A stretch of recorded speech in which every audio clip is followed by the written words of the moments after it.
Today's question is, do I still talk to my biological family?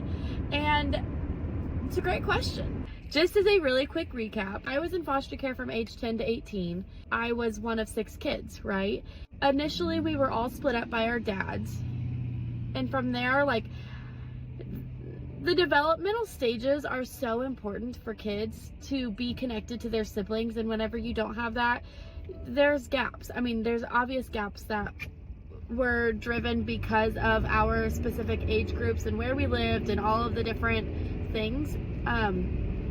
But I will say though, as I've grown and I've worked through my own childhood trauma, I have established boundaries for myself. So when it comes to my parents, my biological parents, visitations with them stopped when I was 11 and maybe 12 or 13. And then from there, I haven't really had a lot of contact. I actually haven't spoken to my biological father since then.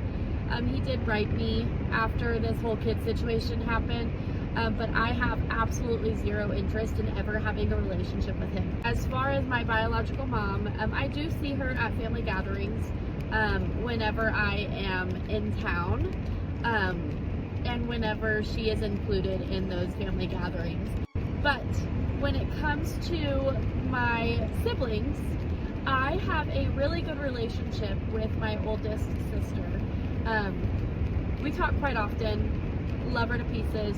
We both have done a lot of growing in our own boundaries, and we respect that with one another, and I will always foster that as long as boundaries are upheld. I obviously have custody of my niece and nephew, so I talk to their mom when necessary, and our relationship is very much boundary driven, especially with the fact that right now everything is done in the best interest of her kids.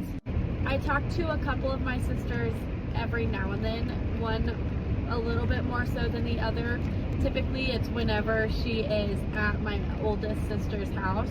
I have zero relationship with my brother, so take of that what you will. I will not tolerate my boundaries not being respected in any sort of fashion. So I also am just not interested in somebody who is not willing to grow and to consistently better themselves. So yeah, that's kind of where we're at. I was adopted after I turned 18, and